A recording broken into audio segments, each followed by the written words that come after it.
Goeiemôre. Goeiemôre julle. Ek wil jou uitnooi om bewus te raak dat God vanoggend hier by ons is. Dat God op pad is met jou. Ek wil graag vir julle woorde vanuit Psalm 32 voorlees. Kom nader. Kom in die aangesig van God. Moenie wegkruip nie. Nie jy wat bang voel nie. Nie jy wat skaam voel nie. Nie jy wat droog maak nie. Nie jy wat perfek probeer wees nie. Kom nader. Ja, jy. Ja, ons. In die aangesig van God. Kom ons verbly ons in die Here. En juig as regverdig is van God. Kom ons jubel dit uit, alle opregtes. Die Here is hier by ons. Die Here is vanoggend teenwoordig en hy groet julle ook. Genade en vrede vir julle van ons Skepper God. Mag julle vanoggend sy vrede en liefde beleef van ons Vader wat jou uitnooi om weer te hoor dat hy in jou lewe en jou verhoudings wil werk en teenwoordig wil wees. Amen. Kom ons staan en ons loof die Here saam.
Baie dankie julle. Ek dink dit gebeur dikwels dat mense in die week so besig raak dat mense vergeet dat God ook 'n plan met jou het. Ek wil jou uitnooi om vir 'n oomblik stil te word en ons is almal ongemaklik met stilte. Dit gaan kriebelrig wees en vreemd voel. Maar ek wil jou uitnooi om in hierdie stilte vir jouself te vra, waar in hierdie week het jy God beleef? Waar het jy gevoel, maar God is nou besig met my? Kom ons word stil.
Abba Vader, ons dankie Here dat U met ons besig is.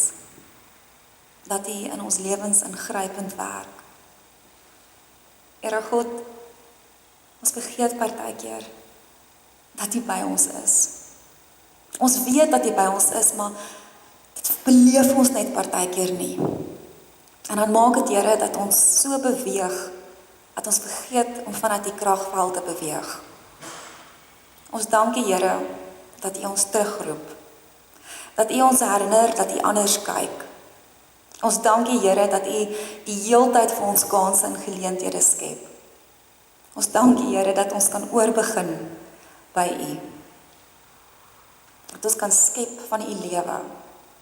Dat U ons vryspreek. Here, U ken ons harte.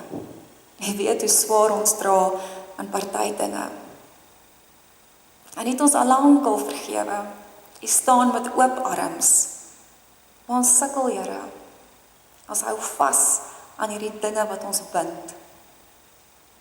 En ons vergeet om ons hande los te maak en oop te maak. Dat ons kan hardloop na U en U kan omhels. Ons dankie Here dat U bly staan en kyk, dat U by ons is die hele tyd. En ons herhaaldelik uitnooi om te onthou dat U vir ons lewe wil hê. Dat U wil hê dat ons voluit moet lewe. Dat ons moet beweeg soos wat U bedoel ons moet beweeg. Ons dankie Here dat ons vanoggend saam kan wees, waar U ons weer herinner dat ons nie alleen is nie. Dat ons deel is van 'n geloofsgemeenskap waar ons 'n verskil kan maak. Ons dankie Here dat ons deel is van die liggaam. Dat ons elkeen ons plek in die liggaam het. En dat U presies weet wat ons nodig het. Amen. Ek wil baie graag vir julle vanoggend 'n geloofsbelijdenis van Wilhelm Jordaan voorlees, die blydenis van geloof. Ek glo in Jesus Christus, die mens uit God se hart, wat God se wil gekies het, om deur haat en klein begrip van mense 'n doringkroon te dra, en van God geskei te word in die godverlatenheid van Golgotha, die doorderyk deur grond het en opgestaan het, dat ons onvervreem van God, verby die dood, ewig vry kan lewe. Ek glo in hierdie Jesus wat opgevaar het na die Vader, en vandaar die sagte oordeel bring, omdat hy nader aan my is, as wat ek aan myself is. My kern ken, verby die vel, tot in die chemie van die sel, wat weet hoe diep my blindheid is, en my vashou teen die bruil van sy lyf. Dit is altyd vir my die ongelooflikste gedagte, dat op 'n Sondag ons reg oor in die wêreld ons geloof bely as 'n gemeenskap van gelowiges. Ons is nie alleen in ons geloof nie. Ek gaan vanoggend vir ons 2 Timoteus 2 vers 8 tot 15 lees. As jy wonder hoekom 2 Timoteus, dis omdat dit deel is van die leesrooster en ek volg die leesrooster graag. So 2 Timoteus 8 tot 15.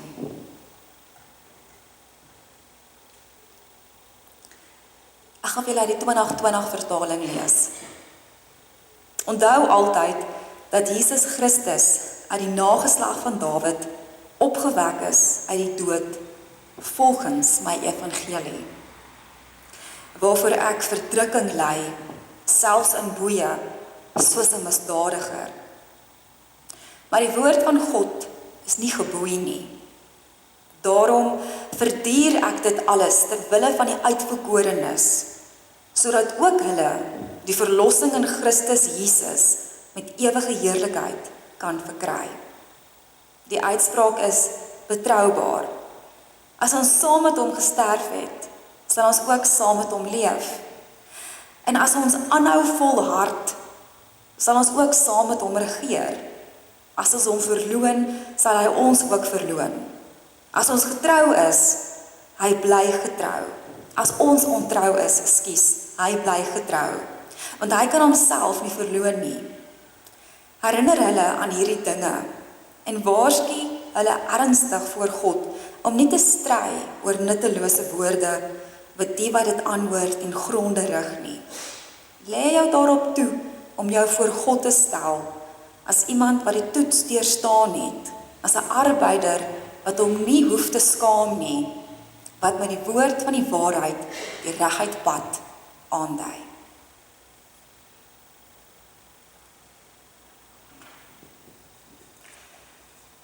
Nou, ek weet nie van julle nie, maar dit gebeur met my partykeer, dat ek hierdie oomblik het, wat ek wens, iemand sal net vir my sê, wat dit is, wat ek moet doen. Dit is eintlik 'n bietjie lagwekkend, want terwyl mens 'n kind is, word al vir jou vertel wat jy moet doen, en dan hou 'n mens niks daarvan nie, nee, dan weet jy alles, en jy weet van soveel beter. Maar as 'n volwassene, kan mens nie eintlik meer hardop sê, ek is nie nou seker nie. Of het voel, ons kan dit nie hardop sê nie. Ons moet dan veronderstel om te weet. En hoeveel te meer nie vir ons, wat sê ons is Christene nie. Ek moet mos nou presies weet wat om te doen die hele tyd. En is juist in oomblikke, wanneer 'n mens moeg is, wanneer 'n mens oorweldig is, wanneer dit voel, dit is net chaoties, wat dit regtig moeilik is, wat mense hierdie belewenis veral het, om te sê, maar wat nou? Wat moet ek nou doen? Paulus is onbeskryflik naby aan Timoteus.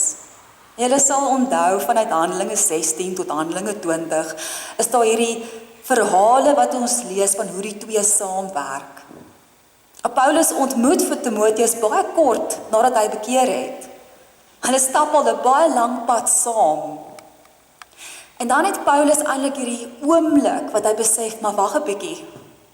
die lewe gebeur, goed word moeilik. En raai wat?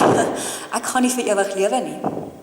Ek wil seker maak dat hierdie Timoteus alles weet wat ek weet. Ek wil graag hê, hy moet 'n paar wyshede hê, sodat as hy daai oomblik beleef, waar hy wonder, wat nou? Dat hy kompas het. En dan is daar 'n paar globale wyshede wat Paulus eintlik los. Paulus sê, maar weet jy, wag 'n bietjie, as jy verskriklik moeg is, jy kan nie regtig op 'n leë tank werk nie. Pas jouself op. Paulus sê vir hom, wag 'n bietjie, weet jy, konflik vat energie. So as jy gaan konflik beleef, maak seker jy baklei vir dit wat die moeite werd is. Wanneer daar onreg is, dan baklei jy. Wanneer jy vir iemand wat nie kan praat en moet opstaan, dan gee jou energie hiervoor. Maar wanneer dit nie nodig is nie, los. Paulus het hierdie oomblik wat hy vir Timoteus wil sê, onthou om uit die evangelie te leef. Maar dis eintlik 'n vreemde ding. Want Timoteus leef uit die evangelie. Timoteus weet. Timoteus het waarskynlik groot geword met die evangelie. En hier het ons hierdie geval wat Paulus eintlik in hierdie laaste Wilde Testament vir Timoteus wil vertel, onthou die evangelie. Maar julle sien, vir Paulus is dit eintlik hierdie oomblik wat hy die tyd wil neem om te sê, maar kom ons onthou waaroor dit werklik gaan. Want Paulus weet baie goed, om in die bediening te wees, is nie altyd maklik nie. Ek en jy weet baie goed, om 'n Christen te wees, is nie altyd maklik nie. Ek kry seer by die kerk. Ek kry seer in verhoudings wat ek koester, wat naby aan my is. Ek kry seer in die wêreld. Ek is partykeer onsaglik, ontnigter in dit wat rondom my aangaan. Paulus weet, ons lees dit, hy begin 'n gemeente in Korintiërs, en hier gaan die briewe tussen hulle. Die oomblik wat hy sy rug draai, is hierdie gemeente alweer besig met ander gedagtes. En dan moet Paulus weer skryf en sê, wag 'n bietjie, kom ons onthou nou. Paulus weet goed hoe dit is om seer te kry deur mense. Party kerke dink hy is besig met vreeslike goed en dan verdedig hy homself. Paulus weet goed hoe dit voel om ontnigter te wees. Hy weet baie goed dat om die evangelie uit te leef is regtig nie maklik nie. En dan begin hy om vir Timoteus te sê, maar kom ons begin by die begin. Kom ons kyk na die feit dat ons lyding beleef. Want om 'n Christen te wees, niemand het ooit gesê dit gaan maklik wees nie. Dis nie deel van die pakket nie. Om opreg op te staan en te doen wat God wil hê ons moet doen, is nie maklik nie. Dit gaan beteken dat dinge partykeer kneus en nerf afraak. En dan gaan Paulus eintlik 'n bietjie dieper. En hy praat van sy belewenis dat hy dikwels in die tronk is. Ons weet dat hy 'n gevangene is. Maar hier is die eerste keer wat ons lees hoe Paulus na homself verwys as 'n misdadiger, krimineel. Dis dieselfde woord wat ons raak lees wanneer Jesus aan die kruis is met die twee kriminele langs aan hom. Paulus praat gewoonlik nie so van homself nie. Ons weet hy is in boeye, dit lees ons, maar 'n misdadiger, dis vernederend. Dis 'n woord wat eintlik impliseer, maar jy het iets verkeerd gedoen. Dis 'n woord wat baie negatief is. En ons weet natuurlik dat vir Paulus, wanneer hy wel in gevangenskap is, dat dit werklik nie 'n plek is wat dit maklik is nie. Gevangenskap in die antieke tyd is glad nie soos wat ek en jy dit vandag ken nie.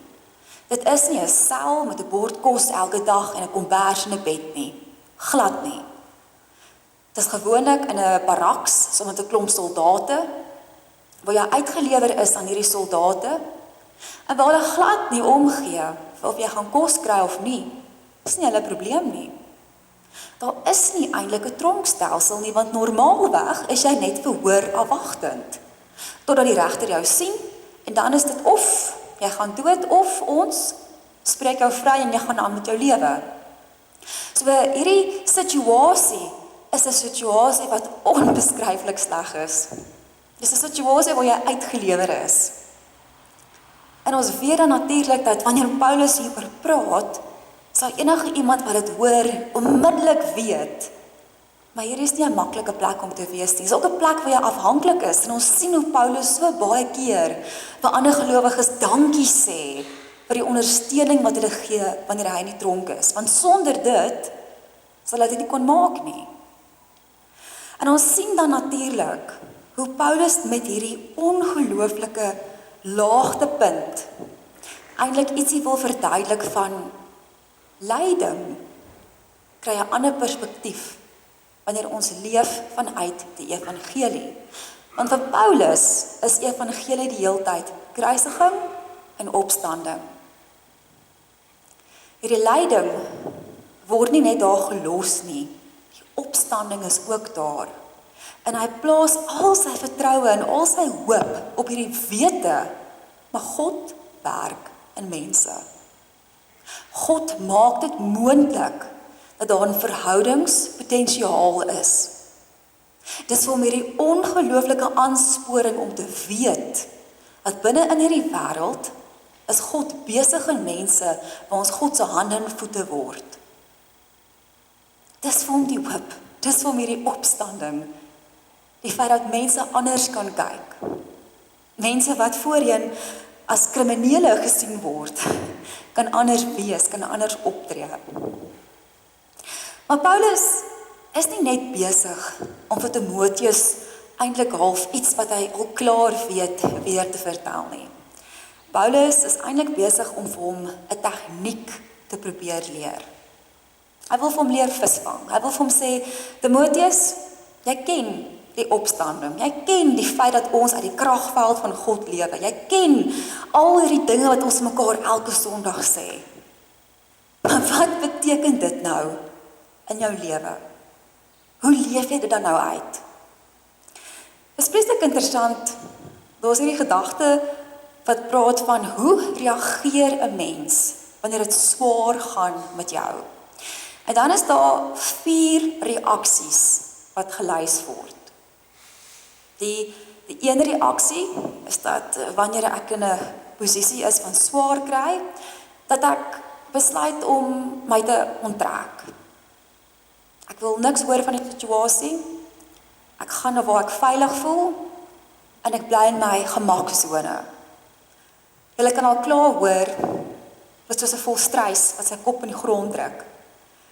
Die probleem gaan nie weg nie. Die swaar kry gaan nie weg nie.